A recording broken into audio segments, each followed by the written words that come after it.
Welcome back.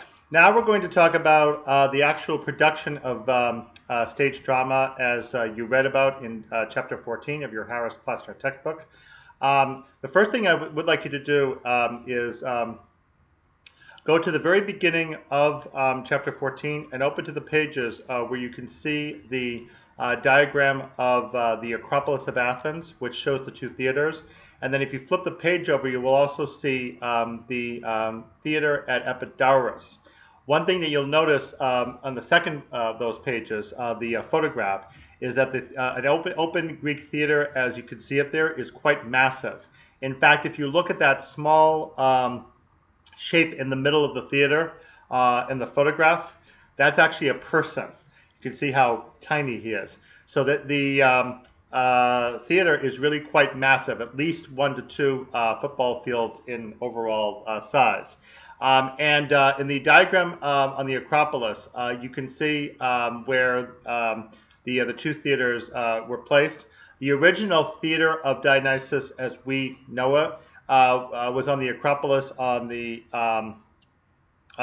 right side, where you see it in the picture. And then the theater of Odeon Herodes was built, which is the one down at the bottom of the diagram, was built considerably later. And that one would have been,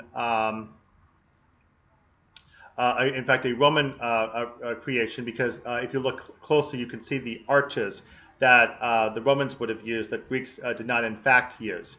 That particular Odeon, by the way, is the one where Yanni, the Greek musician, after he had been away from Greece for many years, came back for the first time in the 1990s to produce his famous concert that became a very successful DVD, and CD, and video series. Okay, so now back to the theater of Dionysus, and also the theater of Epidaurus that you can see in the photograph. Once again, this is a theatrical production for a very large outdoor audience in this really huge, massive building. The building is set up as follows. You have here, schematically produced for you, the seats. The seats, as you can probably see in the photograph, are cupped like this. And if you are mathematically inclined, you might recognize that this shape is actually a parabola.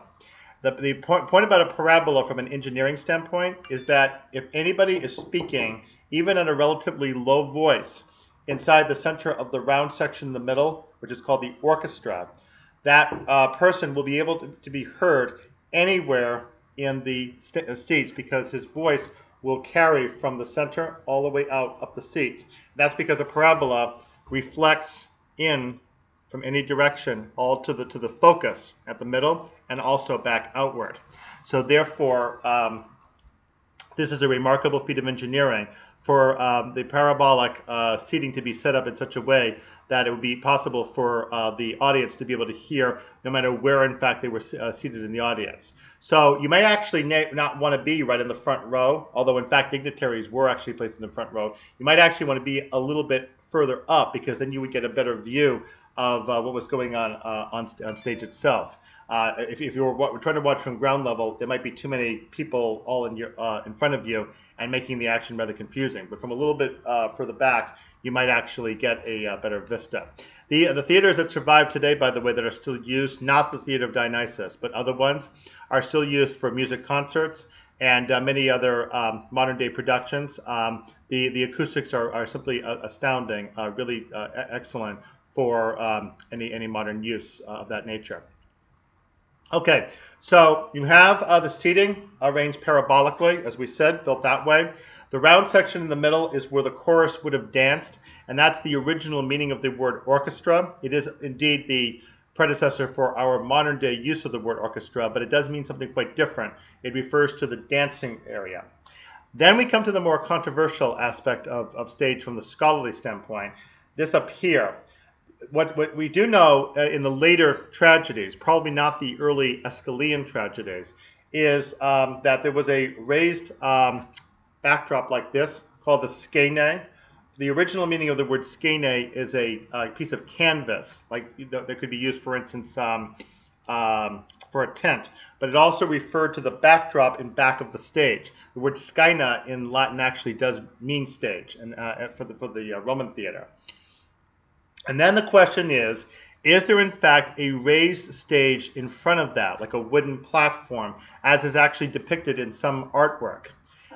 There was controversy that perhaps that wasn't the case, that it was necessary for the actors to be down on the ground level. However, there is a rather funny scene in Aristophanes' comic play called Wasps, in which an old man is running around on stage having kidnapped a naked flute girl. Now, in ancient comedy, the men wore these ridiculous padded costumes that included this leather phallus. There was a lot of sexual jocularity in the ancient Greek world, and a lot of it was very blunt and forward. So, forward is the operative word there. So this old man is running totally raucous on stage with this naked flute girl, and then he says at one point, "Come on up here, my beauty. Take hold of this rope. This will help you climb up. Now be very careful. It's kind of an old, worn rope, but it really, really likes being rubbed." So again, ancient comedy is pretty blunt, rather X-rated. But I hope that you got the point. Climb up. The only way that joke would work is if, in fact, there was something to step up onto. And so that's what shows us that, in fact, that there was a raised stage. So that's essentially how the Greek theater was laid out. The stage is where the actors would have performed. They always wore masks and appropriate costumes. Ridiculous and padded in the case of the comic ones, but probably much more statesmanlike and genteel in the case of the tragic ones, and always, again, with masks. So actors could not use facial expressions. They probably had to use a lot of gestures, and they had to rely a great deal on the ability to project with their voice, especially to be heard all these many rows of seats all around them. So the actual theater productions, the plays, would have been performed in festivals. At every tragic production, the playwrights would have had to come up with 4 plays altogether, what's called a tetralogy.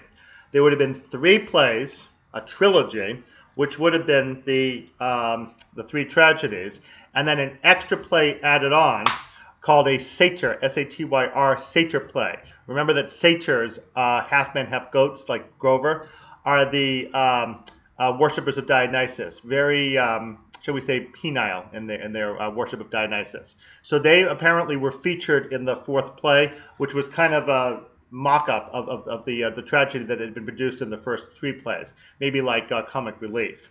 So those 4 plays had to be produced all together. We do not have any full tetralogy surviving, but we have 1 trilogy surviving, the one that you're reading tomorrow for Aeschylus.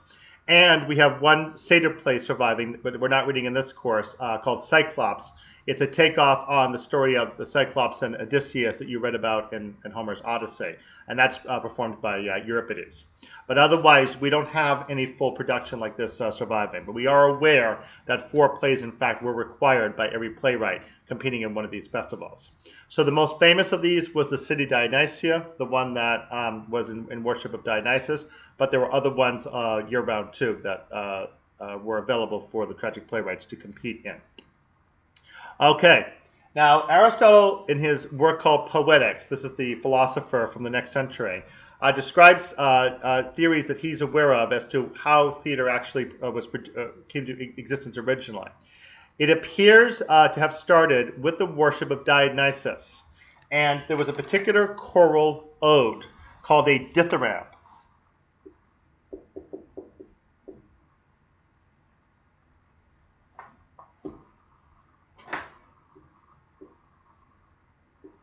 Here we go, spelled correctly. Dithyramb, D-I-T-H-Y-R-A-M-B. This, as I say, was sung chorally in honor of Dionysus during his worship. So this would have been the origin of the chorus as it appears in the plays that you're going to read of Greek tragedy. So apparently the original tragedy was simply an actor standing on stage narrating the story of Dionysus, which, as you probably are aware by now, was pretty tragic in itself. And then the chorus around him would have responded accordingly with a song of worship. In time, it became possible to tell other myths or other stories with a single actor. And then according to Poetics, Aeschylus, the playwright you're going to pick up tomorrow, was the first playwright to compose with two actors rather than just a single actor. And the point there is that however many roles there were, spoken roles in the play, only two actors could perform all the roles. That was the point of the masks, because they could take the masks on and off and change their costumes very quickly when they were off stage in order to come back on stage and perform another role. Then Sophocles was the first one to have introduced the third actor, and 3 actors was the maximum in tragedy. You never get 4 actors in any tragedy. You do occasionally in comedy, but in tragedy it's firmly restricted to only 3 actors. So Sophocles is the one credited in Poetics with having introduced the third actor, and once again that means that now 3 actors, not just 2, but 3, are responsible for performing all the roles in the tragedy, again having to take costumes on and off and masks on and off in order to be able to switch. So many times when you see the long choral odes in the middle, what's probably happening there is costume switching off stage. There's a need to stall for time with the audience until the actors can get back on stage with their new costumes. So often one actor would play the main part. The second actor would play a couple of other secondary parts, and then any smaller roles would be given to the third actor to complete the production. Okay. In the original days of tragedy, there would not have been a lot of special equipment and such, like the skene, for instance. Instead, there was a raised mound on stage itself that Aeschylus used in a couple of plays. We know of the tomb of Agamemnon in the case of Aristeia, the trilogy you're reading tomorrow. He also at one point uses it for the Acropolis of Thebes for one play. In another play, he uses it for the tomb of the Persian king Darius. So Aeschylus made abundant use of the raised mound. Sophocles and Euripides, however, appear to have used the more advanced equipment that was available for stage production. You have the skene, which is the backdrop. You have a thing called the enkuklema, which is this big wheel. You can hear kukla is like the word cycle in English, meaning a wheel. The wheel was underneath the stage, and it would allow the stage to be rotated so that you could quickly change scene. And if you had an object, like say a corpse, that you wanted to keep off stage until the right moment, you could keep it hidden with the enkuklema and then wheel it around at the appropriate moment in order to disclose that somebody had died. And then there was also the rather famous thing called the mechane, which was a machine that would operate above the stage, and it would allow an actor to fly basically above the stage. That would be especially useful if, for instance, a god had to come in and speak from aloft. And Euripides was especially fond of it. Aristotle really felt that the use of the mechane should be kept at a minimum, and it's possible that one thing that may have lowered Euripides' reputation was that he tended to rely on the mechane quite a lot for a lot of the ends of his plays. So from that we can piece together a sense of the original religious context within tragedy would have developed. The word tragedy is actually a rather strange one. We don't know exactly what it means. Trag, T-R-A-G in Greek, means a goat, and the ed is the word for song. So it appears to mean goat song or something like the music with goats, music by goats, sacrifice of a goat. We're really not exactly sure what it refers to. Sometimes goat skin was worn by many of the tragic actors. The god Pan, for instance, is often associated with goat skin, so maybe something in that comes into it, but we're not quite sure. There is the possibility of the scapegoat theory about the person who was sent away into the forest to take away the sins of community. That's possible, but doesn't seem to be a likely explanation. So the art of tragedy itself typically features a protagonist who will end up becoming the tragic hero. Many times the tragic hero is trying to complete a quest very similar to the way the epic hero is doing, but the tragic hero runs into trouble because he has mental or emotional blocks. Frequently he has some kind of blindness, sometimes described as blindness at heart in a way, in the sense that he morally cannot make use the correct judgment to come up with the right ethical response to a particular situation. So he'll make some kind of an error along the way, and will finally end up in a bad way, tragically. So there's a couple of concepts that underscore this idea.